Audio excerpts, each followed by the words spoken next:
Okay, cool. Okay. All right. So today we're talking about building a college list. I think this is a question I get a lot is like, okay, what colleges are appropriate to add to a list? And this is something that I'd say a lot of students don't really start thinking about until the summer after their junior year, or sometimes even the first semester of the senior year. But later I'll talk about through like kind of like a timeline for when we want to start thinking. And I really think it's the always better to start earlier. Even like ninth or 10th grade is not too early to start thinking. So if you are here and you are a parent or a student or who's in high school and you're thinking, oh, maybe I'm a little bit too early to the game, don't worry about that. We definitely can talk about things that is not only specifically applied to seniors. So if you want to type in the chat what grade your student is in, or if you're a student, just what grade you are, that way that will help me just like tailor the presentation a little bit and try to see like how old people are. That might help us focus a little bit. So a little bit background about myself. Some of you know me already. My name is Jennifer Zhao. I came to the US when I was 9, kind of in third grade. So I did most of my education in the US. I studied engineering at Cornell University and got my master's at University of Michigan. I worked for GE for a number of years while I was also doing independent education consulting. And then I went back to school and got my certificate in independent education consulting from University of California, Irvine. And then I'm also part of the Independent Education Consultant Association. So it's a professional membership organization. So um, I always love working with students and working with families, especially whether it's international students or students with first or second generation immigrants, because it always reminds me of myself when I was here and how my parents really didn't know too much about the whole college application process. And I just always appreciate the opportunity to help more families and students to navigate. So, but first, like before we kind of get into the list, I want to give you guys kind of just like a background on colleges in the US. And I think sometimes we think of just like the famous colleges, right? Like Harvard, Yale, there's just a few that are maybe on top of everybody's mind. But I just want to remind people that there's a ton of really great colleges in the US. I would say about 4,000 is the typical number that I hear. And then 300 or so are the number of like colleges that are like super great, right? So when people say like, okay, what are the colleges that are really good for my student? Many times it's like, okay, there's 5 or 10 that they can list that are just like the top 5 or 10 schools, but they may not be the best schools for your child. So we're gonna go through and learn about what are the type of universities and colleges that are available. And then obviously, for every family, every student, you're going to need to do a little bit more research to figure out what is the best for your particular case. And we'll talk about that. But this is more kind of just a broad overview of the different types of colleges. So the first type is a public institution. So it's like a state school. We call it like a state university. So examples might be University of California, University of Michigan, Penn State. Here in Oregon, you might have OSU, Oregon State University, University of Oregon, or in Washington State, you'll have University of Washington or Washington State University. These are going to be publicly funded universities. And there's like 1,800 of them. There's a lot of them, right? And then private nonprofit institutions. Some examples here, William, Stanford, University of Portland. So even though it's University of Portland, it sounds like it's a city school or it sounds like a government school, but that's actually a private school. So just want to point out, like some names can be deceiving, right? Some of the names of the universities may sound public or may sound private, but you really have to just double check and see if it is actually private or public. There's about 1,700 of them.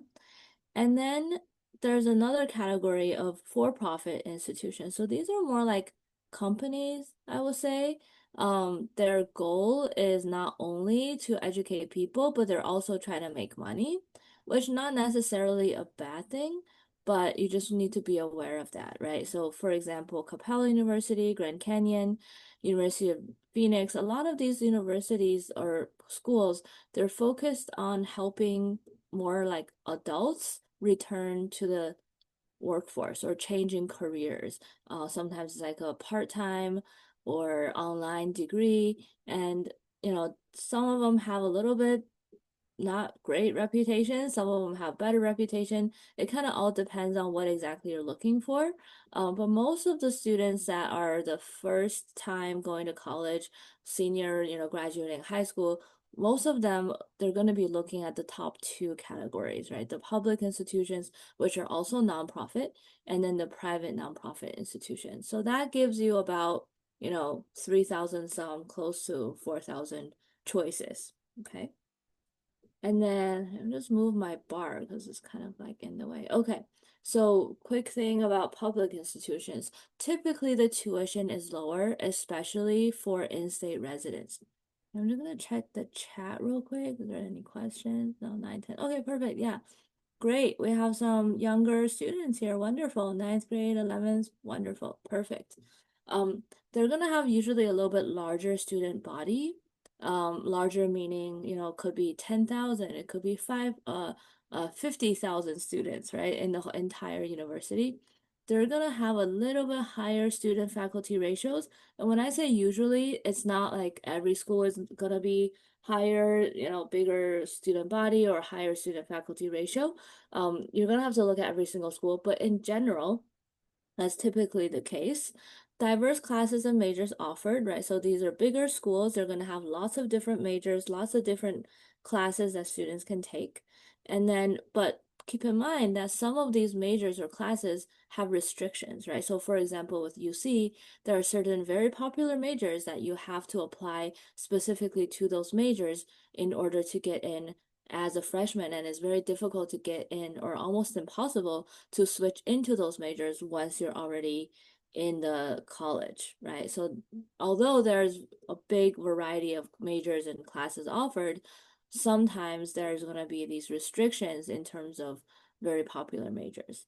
Usually there's going to be more in-state students. So whatever state it is in, that school will have some out-of-state students, but many times you will have a larger population of students from that state. So that's just something to pay attention to, as in terms of like a culture and a student life experience perspective. And then they are government funded, right? So they will get money from the state usually for like supplementing their salaries, their buildings and things like that. So obviously, as an in-state student, you're going to have a little bit more advantage in terms of lower tuition, but it doesn't mean that they don't have financial aid or scholarships for out-of-state students. So that's the public institutions. We'll go to the next one. So private institutions, so they're going to have usually a higher sticker price tuition. So it doesn't mean that that is going to be the price that you're going to be paying, but usually the number or the amount of tuition that's listed on the website is going to be higher than a typical public school. They're going to, oftentimes, not all the time, they may be more generous in financial aid and scholarships, especially if the school has a large endowment. They may have some specialized programs that are not found in public institutes. So if your student has a special interest, they may not be able to find their major in a public school, then they would need to look into those private programs. They may have more options for smaller student bodies, like more schools. Not all schools are going to be smaller. Some will be smaller. Um, like some of the schools are so small that they can even be just a few hundred students, and some of those private colleges can be smaller than some high schools, which is for me like just seems very amazing. If you have a student who really is looking for that individual attention, that lower student faculty ratio, you might really need to look for private institutes that have a smaller student body. They often will have a stronger alumni network compared to a public schools. Not all the time. Some public schools have really strong alumni networks as well, but private colleges, especially since they're doing a lot of fundraising from alumni, they do a lot of alumni events, then they tend to have a stronger alumni network. And then their tuition is funded from endowment, so donations, and like a big bank account that just gives them kind of like interest. So basically that's what the endowment is. Okay. And then we're gonna break it down to a little bit more detail.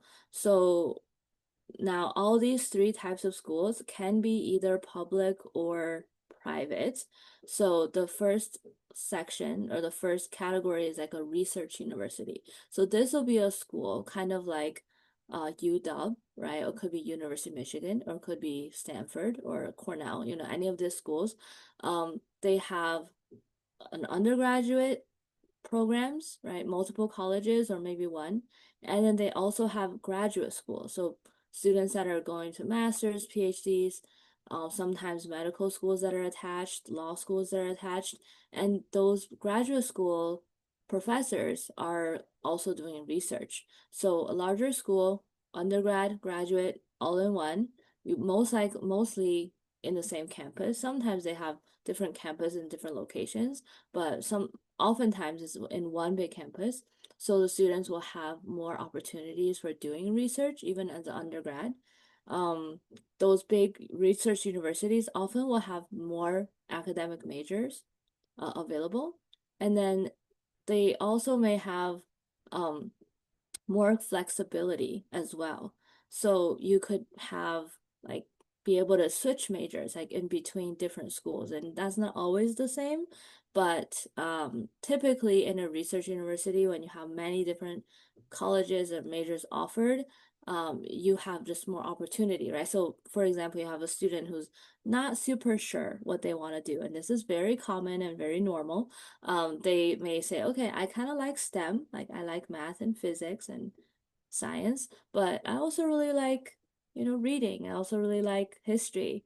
Um, should I go to a smaller school or should I go to a bigger school?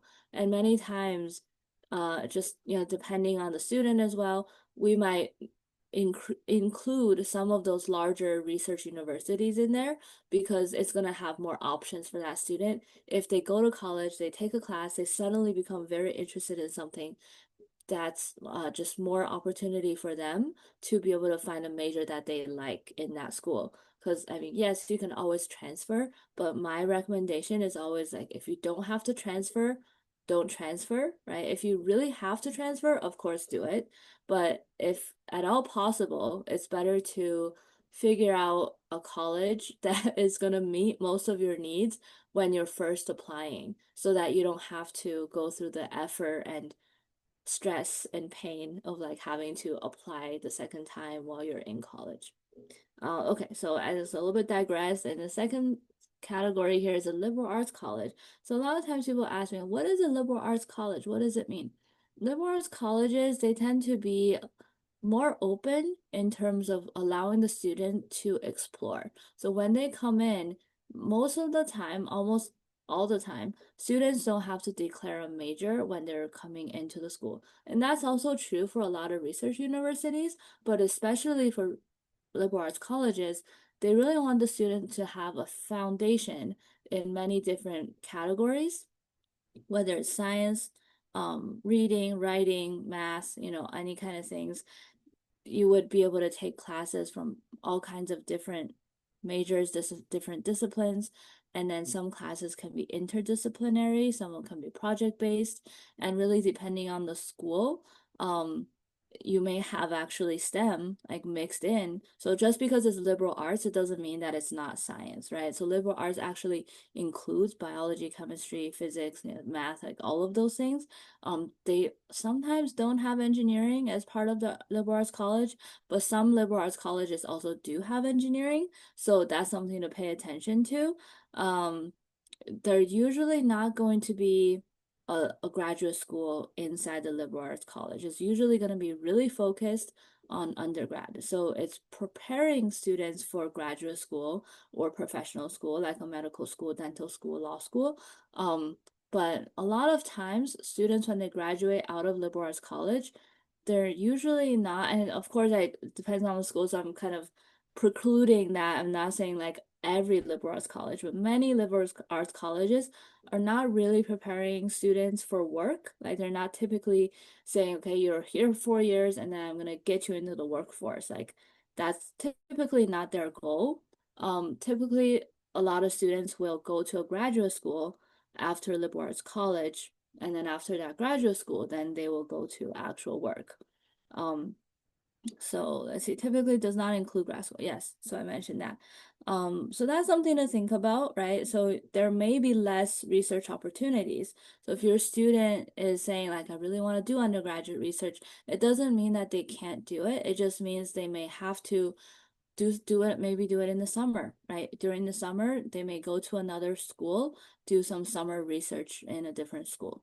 Some liberal arts colleges will have some opportunities for projects and undergraduate research in the college, but it may not necessarily be side by side along with PhD students, right? They may not have that. So that's just something to pay attention to. But they typically are pretty cool. You know, I kind of wished I had more experience in liberal arts college when I was in college because it just seems like the students have a lot more access to the faculty. They have more one-on-one time with faculty, and they have more time really just to explore like all kinds of different majors before they decide on a specific career. So I think it's a great thing. Although, you know, sometimes people say, oh, let's go to liberal arts college.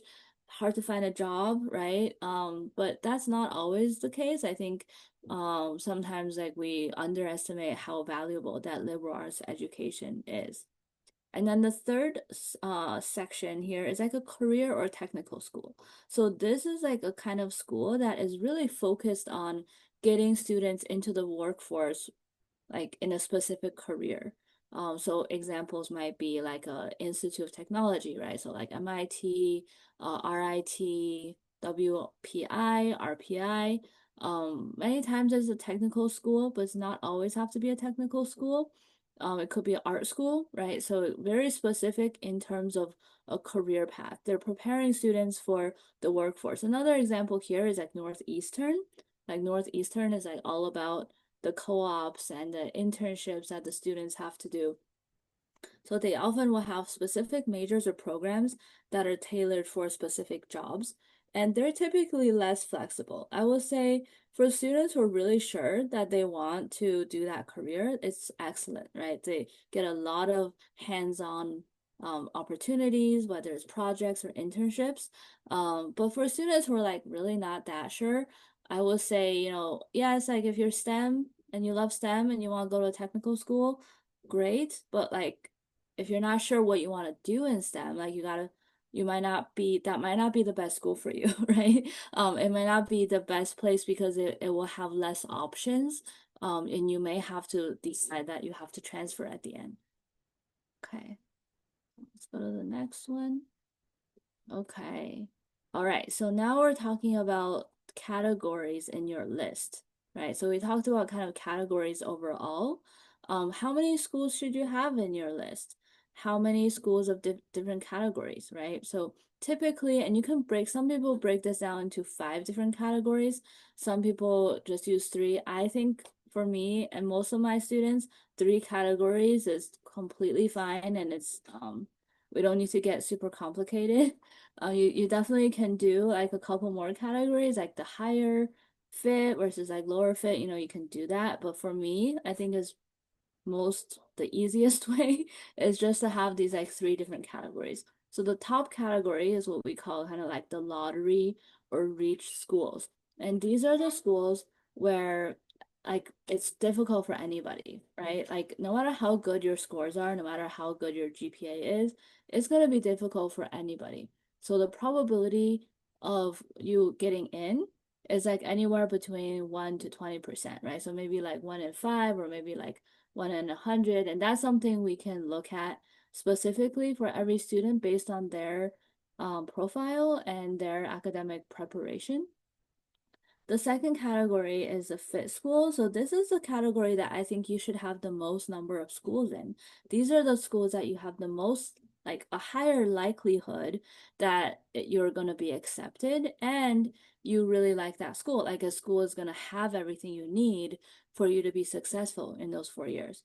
And then the last category is a safety school. So these are the schools where you're pretty sure you're going to get in. You know, this could be a state school. This could be a school that is going to give you a scholarship. You know for sure that you're going to get in. You're going to get a scholarship.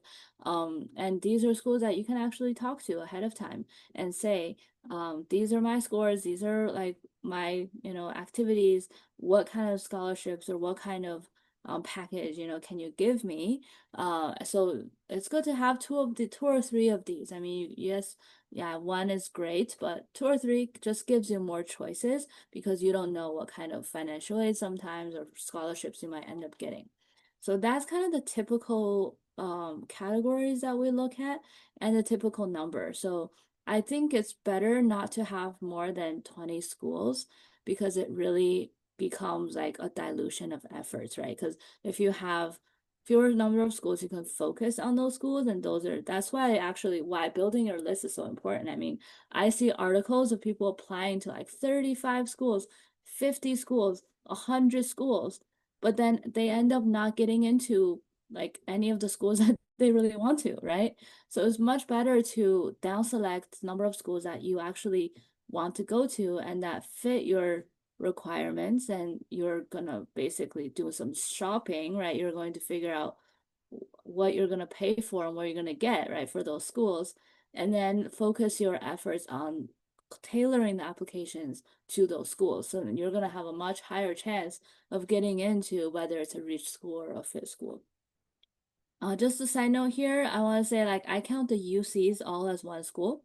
So don't worry if it's like, oh, I want to apply to like 7 UCs, but that's gonna put me over to like 21 schools, right? So don't worry too much about that, just because the UC application is literally one application and you can just check boxes for the different schools that you want to apply to. So don't worry about applying to more UCs. That's one thing to know. Okay.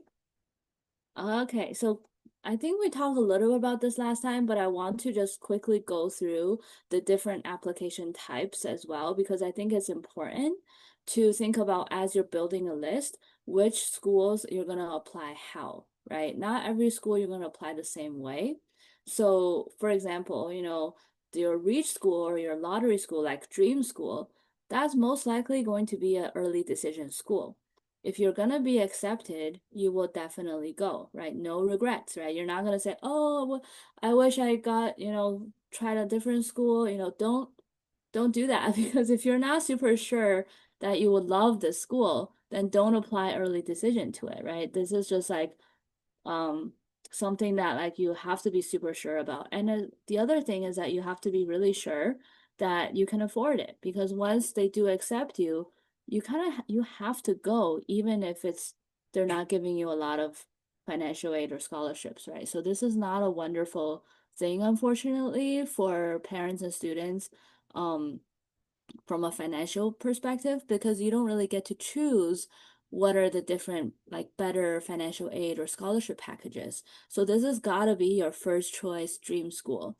Although you don't want to shoot too high, right? Because you kind of want to still have a chance of getting into your ED school, right? Like if you don't have the grades and you don't have the scores to like even be close to that ED school, then probably it's not worth it to apply to that ED school and kind of like throw away that opportunity, right? And the reason that you want to utilize that early decision school is that you do have a slight advantage. And this is again going to depend on every school, but for many schools, there is a slight advantage in applying early decision. So you may have a better chance of getting in through early decision compared to regular decision. So that's why that early decision school is very important to think about.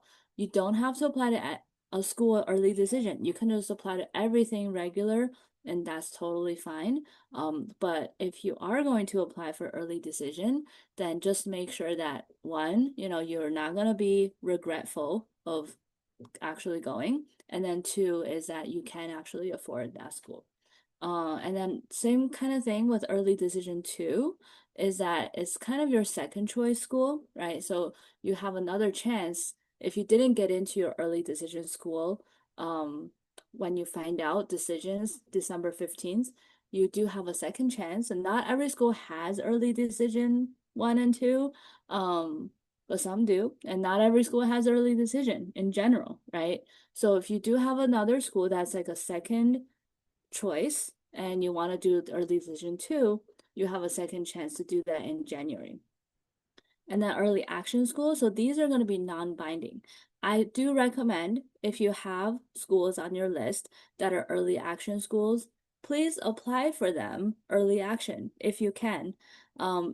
Unless you're waiting for SAT score or you're waiting for like a specific grade or something to come in, typically it's better to apply early decision and just find out early.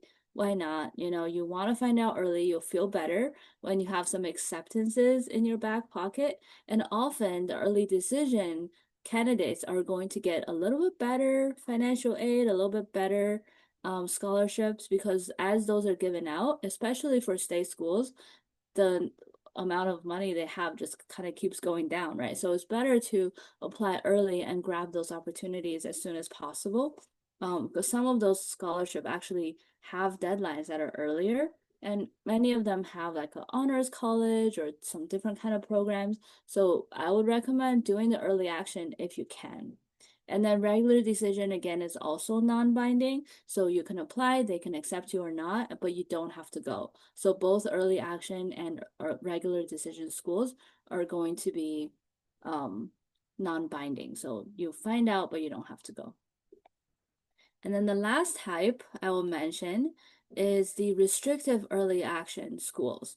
This is a little bit confusing, so I gave you a few examples here. Okay, so restrictive early action, kind of relatively new, just a few years ago they started having this. It's kind of like a cross between early decision and early action. So the nice thing is that it's not binding, right? So if they accept you, you don't have to go.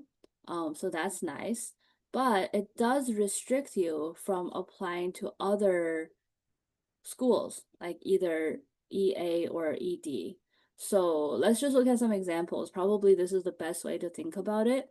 Is that, so for example, there's Stanford has a restrictive early action like application type, right? So if you're applying to Stanford REA and then you also want to apply to Yale, you're actually not allowed to do both schools REA because Yale is a private college. Okay, you can do Yale RD, yes. So number 4 here, you can do Stanford REA and Yale regular decision, you can do that, but you can't do both REA, okay? The second option here is Stanford REA and then say like Emory, like another school, ED. Can you do that? No, it will not let you do that, okay? Because you can't do a private school REA plus another private school ED. It will not let you do that. Or any school ED, it will not let you do that, okay? Stanford REA and then Harvard EA. Is that okay? No, okay? Because Harvard is also a private college, okay? You can't do early action, restrictive early action for a private college and another, even if it's just a regular early action application, also with a private school. You cannot do that. Can you do Harvard regular decision?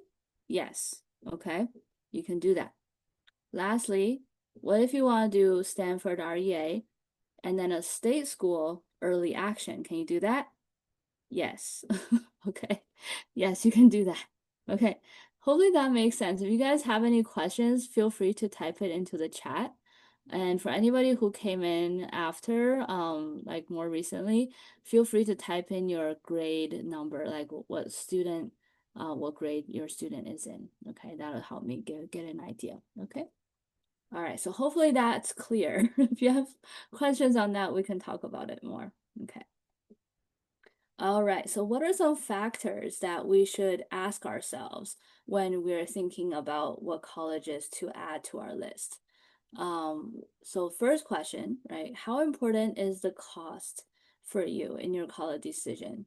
Can you afford everything, or is there like a limit to how much you want to afford or how much you want to pay? And one easy way is to go to the college's net price calculator. You can put in your family income, you can put in your assets, and then it'll give you an estimate for how much financial aid you might get. It's not going to be 100% accurate, but it at least gives you an estimate, it gives you a ballpark. So that might drive some of your decisions on what colleges to apply for. How far do you want to be from home, right? Do you want to be close from home? Do you want to, like, are you okay going across the country, right? From West Coast to East Coast? Or do you want to be like somewhere within driving distance, right? Those are all questions to ask and think about as a family. How sure are you of your major, right? Are you really sure? Or do you need some time to explore? And that's okay. How flexible do you think do you need the curriculum to be, right? Are you okay if it's really difficult to change majors, or do you need to be able to change majors, right? That's a good question to ask yourself, because then you'll know, like, which do I apply to private schools, public schools, which schools can I apply for? Um, do you need the college to have a specific major or program? Are you specifically interested in, for example, like veterinary medicine, right? Not every school is going to have that. Or maybe you're just interested in it, you're not super sure if you want it, but that's still like important to write in your list, because you don't want to go to a school that doesn't have it at all, but maybe you end up wanting to do it, right? 2 years from now. And then do you prefer more individual attention, smaller classes, or are you very self-motivated and larger classes are okay, right? So this is more just a self-reflection. Like, do you feel okay with going to a class with like 200 people, sometimes 500 people, you know? I think in Berkeley, like there's a class that has like 1,000 people. So are you okay with that, right? You're gonna really need to be on task and following all those assignments, or do you prefer to be in a smaller environment where you know the professor and they know your name, right? Do you plan to go to grad school, medical school, or law school? You may need specific volunteering or internship opportunities, okay? So this may depend on the school, like you might be doing those activities inside the school, or it could be you need to do those activities outside of your school, like in the town that your school is in, okay? What kind of culture are you looking for? So sports school, city versus rural, religious, secular. Do you want the environment to be competitive or collaborative? Do you care about Greek life, right? So fraternities or sororities. So these are all just some questions to ask yourself. And then in the end, I'll show you also a couple of there's like online quizzes that you can take that'll kind of get you some colleges to add to your list as well, just get some ideas. But those are all some questions to think about. And then once you kind of know like what you're looking for and what you want in a college, then you have to do a self-assessment, right? So you have to think about what academic preparation do you have? So you should know your grade point average, so weighted as well as unweighted. And if you have SAT or ACT scores, right, what do those look like? And the quality of extracurricular activities. So that's a little bit subjective. So you may need to talk to a counselor or a teacher, like someone with some experience to tell you what does your extracurriculars look like. But typically, you know, if you have leadership, right, if you have leadership within your extracurricular activities, or do you have like commitment, right? That's another thing. Like how many years have you done the same activity? And then also, do you have activities that are outside of your school? So not just school clubs, but activities that are in your community, like in your city, that if you're helping or making an impact. Okay, so those are all things to look for, but it is a little bit subjective. So I would, if you have go to a teacher.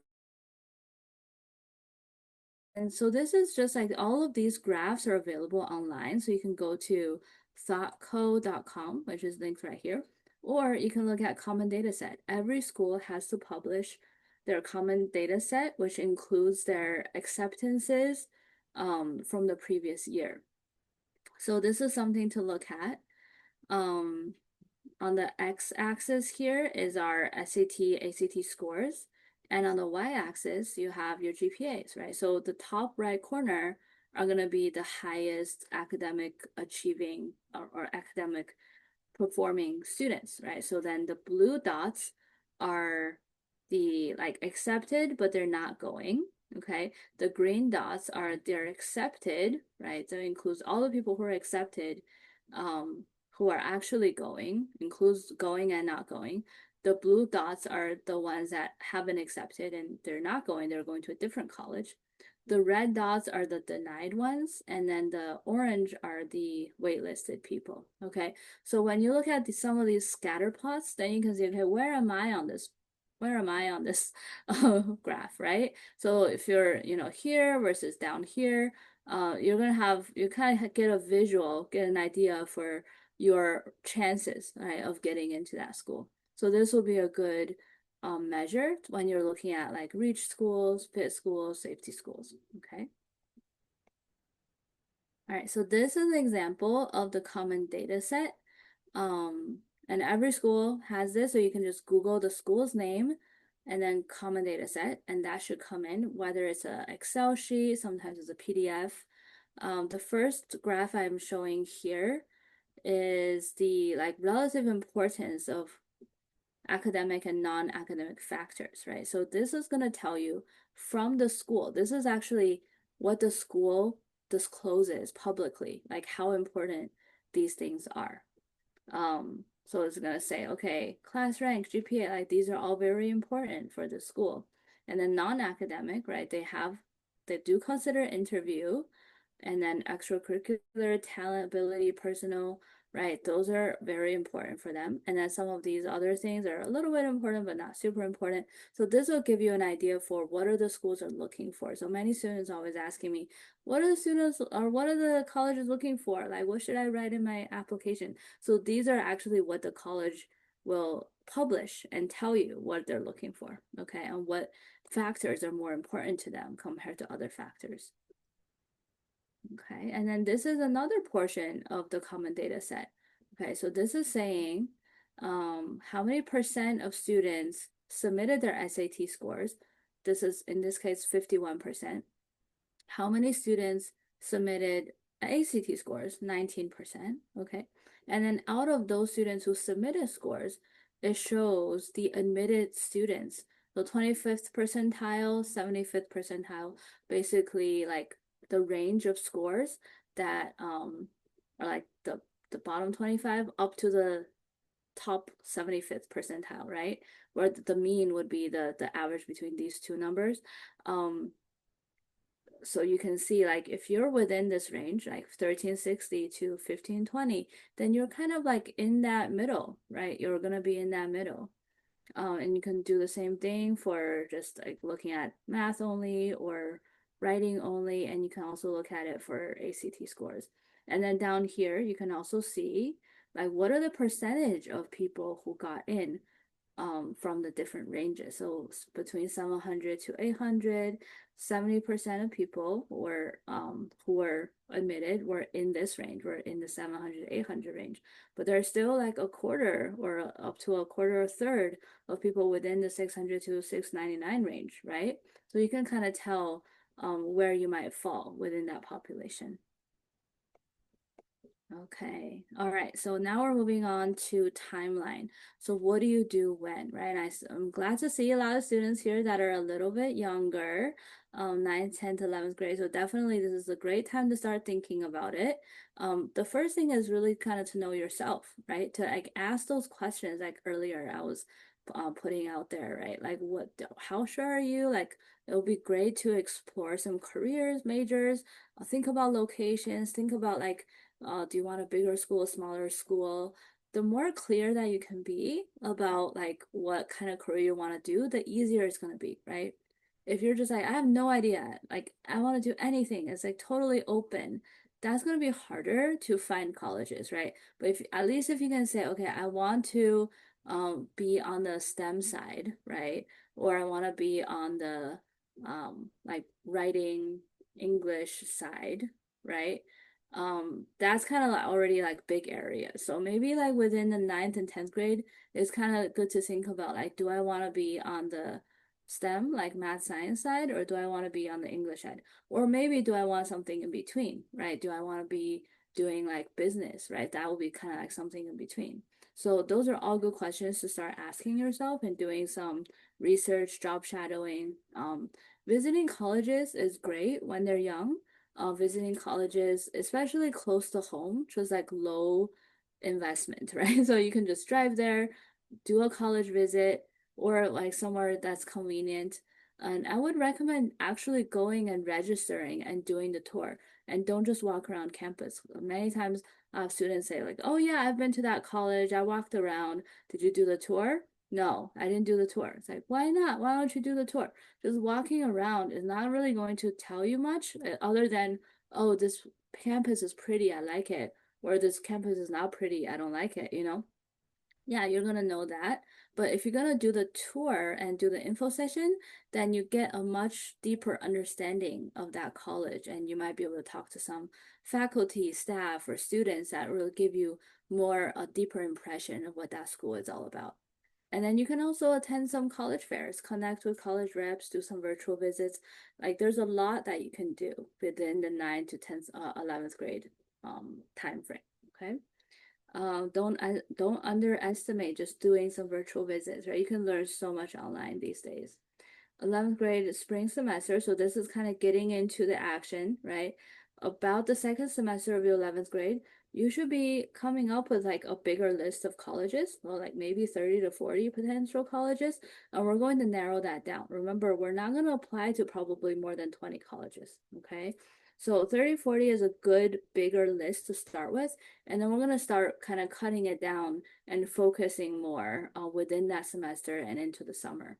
So by the summertime, you should have like 15 to 20 colleges that you're focused on. And then you'd want to really finalize that list sometime in that summer, right? Ideally June, then you know everything you need to know, all the essays that you want to write. But if you don't know until August, that's also fine, okay? Start the Common App essay first and then work on the supplementals. Okay, and then keep going. Then you're in 12th grade, right? Now, this is the time where you're going to be submitting your early decision, early action schools, applying to a regular decision schools. So you should have a plan basically by this point, right? Like towards the end of the summer, you should have a plan. So I guess like around now, you know, if you're 11th rising 12th grader, a lot of schools started already. So if you're already in 12th grade, you should have a plan probably, you know, by now, like which school you're going to be applying ED to. Which schools are you going to be applying EA to, right? So you should have that plan, and then you basically execute that plan between October and December. And then let's see, so then if you're doing ED2, then potentially you could be submitting ED2 towards like January of that year. And you can always add more regular decision schools, right? It's totally fine if you're got everything done and you're like, hey, I want to add, you know, 2 more schools, totally fine, okay? And then you will be finding out decisions sometime in December to April. And some students actually will apply to more schools during this time as well, right? So they may feel like, oh, I found this other school I really like, you know, it's February, and sometimes schools will have rolling decisions, or they'll have like a later deadline, sometimes February 1st or March 1st. Yeah, like if you find a great school that you want to apply to, go ahead, you know, totally fine. And then once you find out those decisions, they come out around April or like the later part of March. Then the colleges want to know from you which school you're going to go to. So by May 1st, you submit your decision to the college. And then if you're on a wait list, you may actually hear from schools sometime between like the first couple weeks of May, or sometimes maybe even into the summer, that they may say, oh, we have a spot for you off of the wait list. Okay, so that's kind of the timeline. Okay, so this is just like, I mean, I'm not going to go through all of this. It's just a little bit of a example for like a fake student, right? You have like an example student, they have this kind of SAT score, this kind of GPA, and then they have academic major interests. This is just an example of some schools here, like they have 3 schools that are their reach, right? Then you put in their acceptance rates, their SAT scores, and some notes about that school.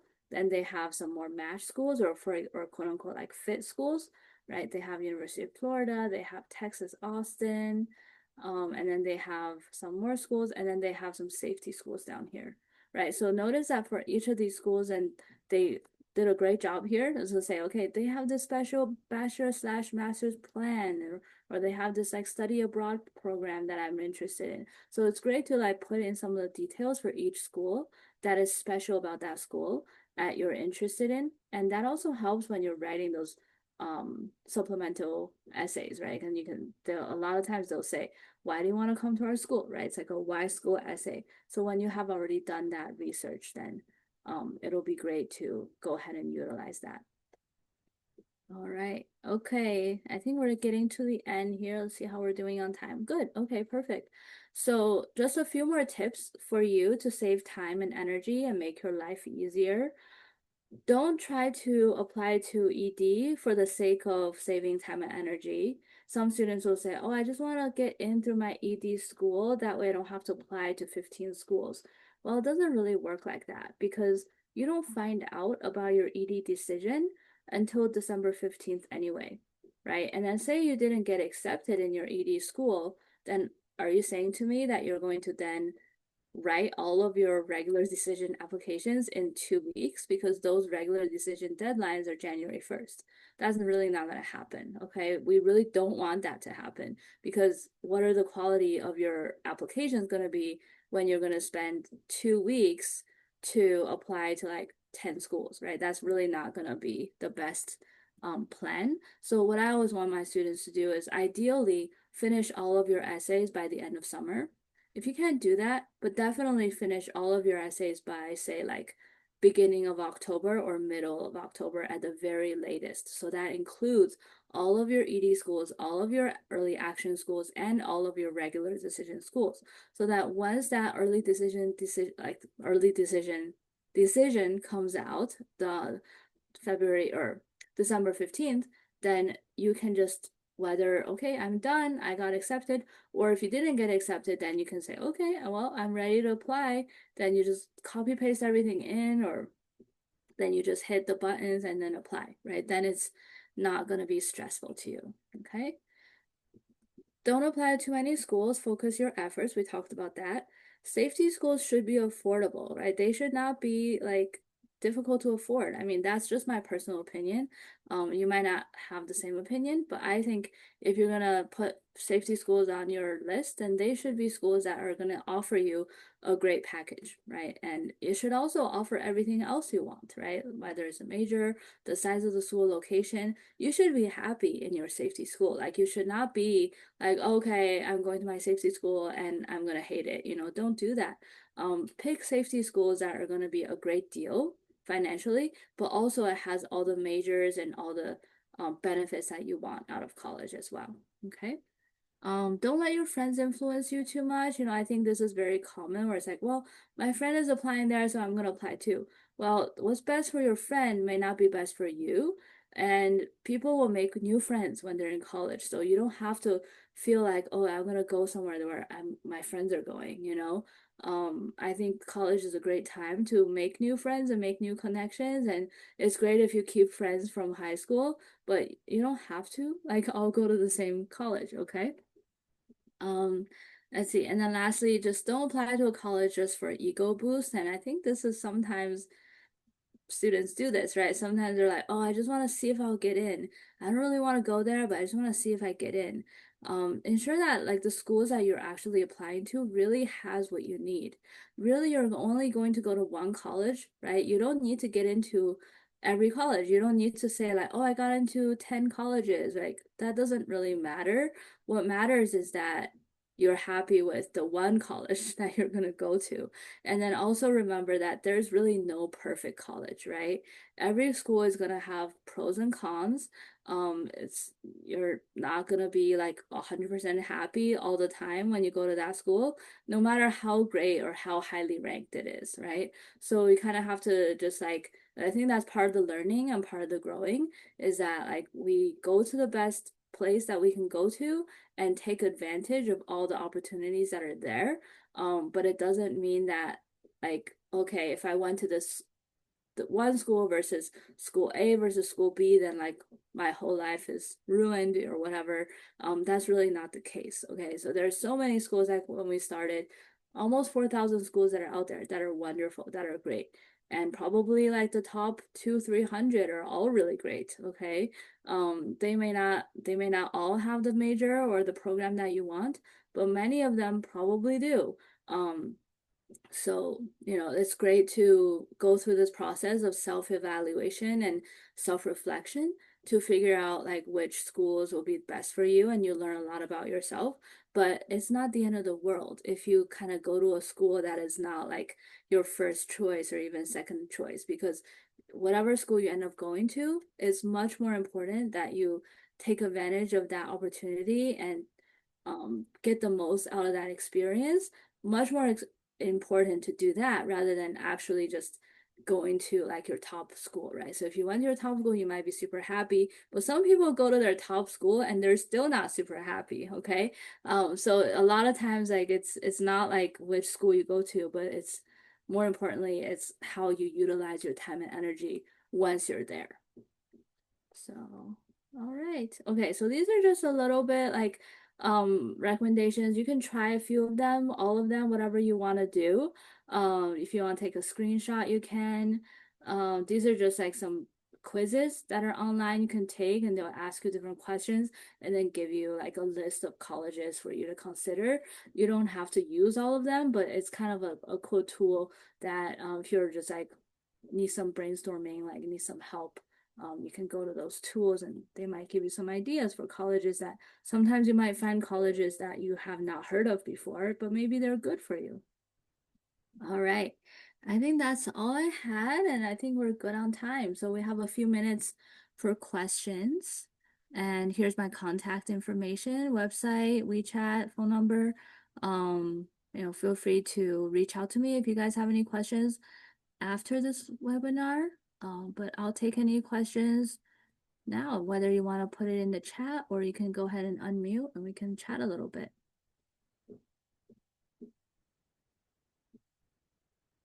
Can I share my college list Excel sheet?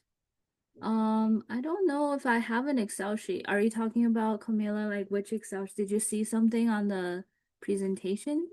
Oh yes, Jen. I saw the one you like uh earlier you show. I feel like but Excel sheet might not be. It shows like what college on the college for each college, what's the characteristics of each college. Oh yeah, I think that's it. But yeah, I mean, this is just a picture I got from online. So Oh, okay. I'm very happy to share this. I mean, you can find it online, but this one doesn't have every school, right? This is just Oh, like for these particular schools. So I think it's more like you will have to make this list for okay. yourself. It's kind of like an example of the kind of list that you would want to make for your student. Okay, I see. For somehow I remember you last. I think the first seminar you shared something right, like Excel sheet to build something. I forgot what it was. Maybe I something know I different. shared one like for scholarships. Oh, scholarship, Yeah, right? there Yeah. was a like a Google sheet that I shared Okay. for scholarships, and it was more like a template as well. So it's more like you can use that template to like keep track of your scholarships. So yeah, if you need that, I can certainly share that. And I'm gonna try and put a lot of links on my website so people can just grab them from the website as well. Okay, sounds good. Thank you so much. Yeah, no problem. Any other questions, thoughts?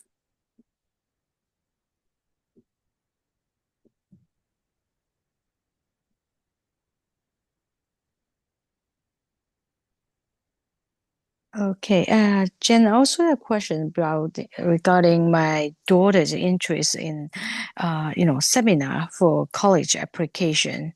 I try to get her, to be a little more involved in this, but she doesn't seem to care that much yet. Is it normal for 10th grade? Oh, she's just like not interested in talking about college. Is that what you're saying? Yeah, right. She's like, okay, you can send me the seminar video, but I don't think I have time for it. Obviously, she doesn't see that as important as I see it. Uh-huh. Mm, Yeah, I mean, I think it's like it's probably, maybe it's boring.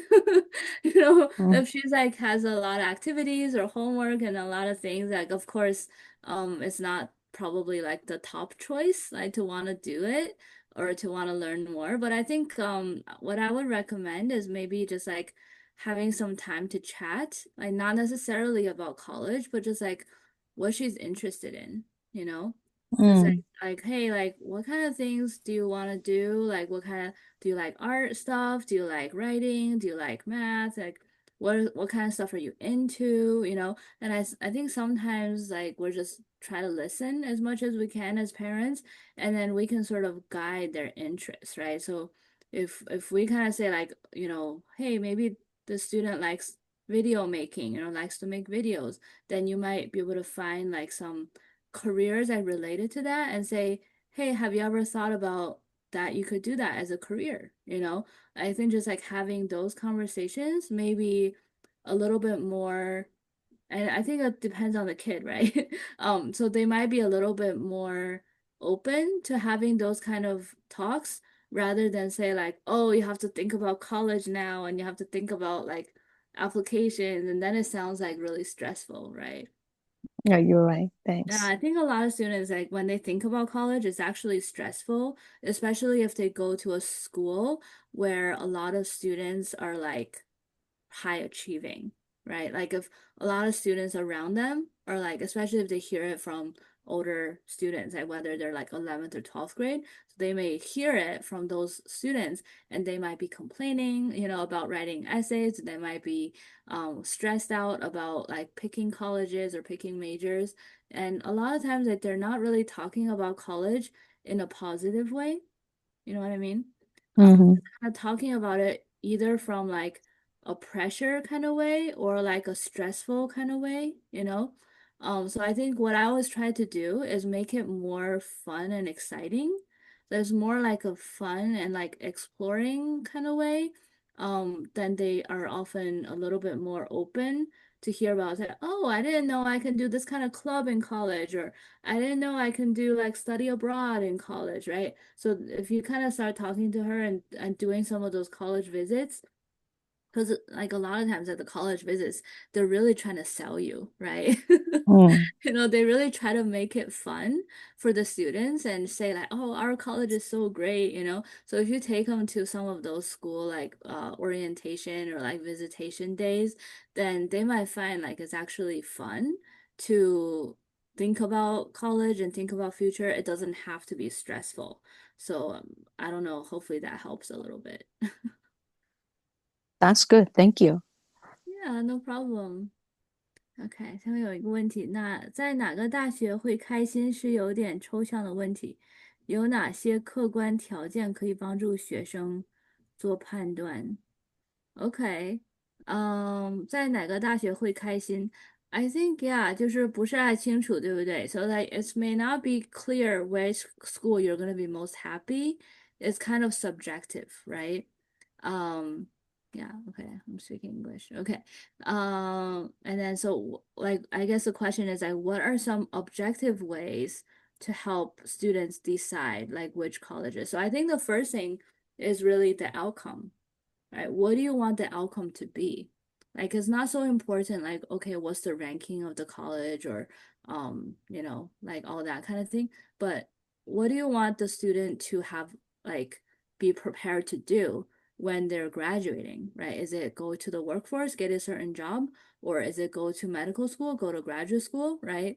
What do you want the result to be? And if that school can give you that result, right? It's kind of like the input and output, right? If you input the work and the tuition money, right? And then you output the result of your student like being able to like reach their goal basically, whether it's getting a job or going to grad school. Um, then that's like one measure of whether that school is right for you, right? If that school didn't get you to where you want to be, then objectively that is not a great school for you. Okay. So that's one layer. The second layer would be, is your student able to like, how do I say this? Kind of like achieve all the things that they want to achieve in that school, or is that school going to offer all the opportunities, whether it's like socially, culturally, just like personality, like development wise? Like, yes, academically, it may prepare that student, but does it have everything else, right? Does it have the support structures? Does it have clubs? Does it have, fun activities and all those kinds of things? Does it have those things that your student wants? Right? And if it doesn't have those things, then objectively, they're probably not going to be so happy. So you want that to have like the academic preparation, but you also want to have the, whether it's the location or the clubs or, sports, whatever it is that the student wants to do in addition to the academics.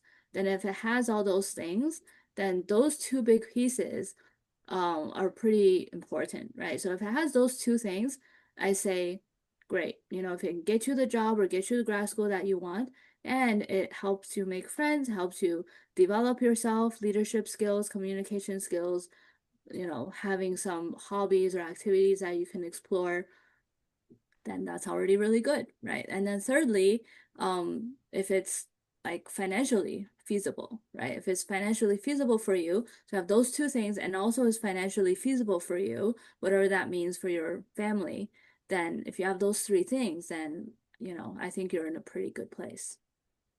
OK，公立大学转专业或许 double major 是不是没有私立大学容易？Yeah, that really. So the question is like if you go to a public school, if you want to change majors or do double major, is it more difficult compared to a private college? So the answer for most is correct, right?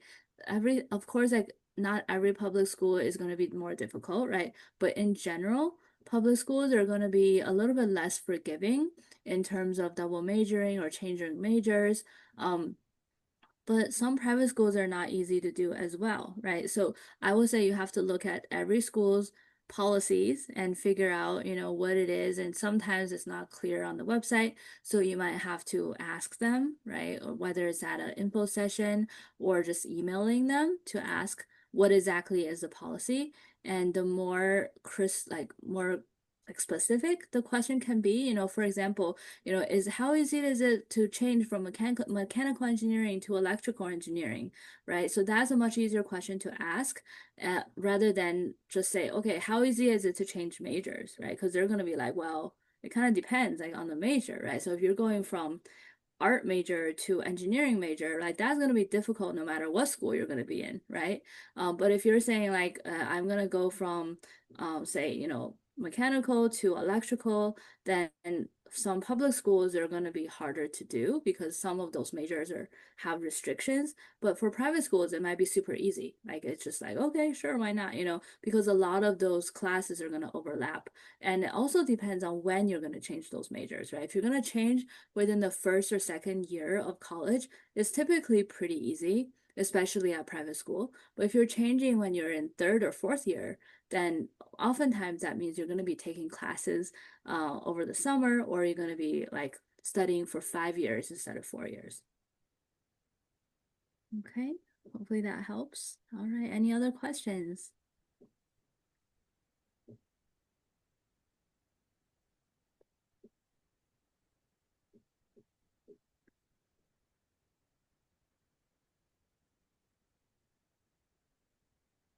Okay, if no more questions, I just want to thank everybody for your time tonight. So glad to see so many friends online again.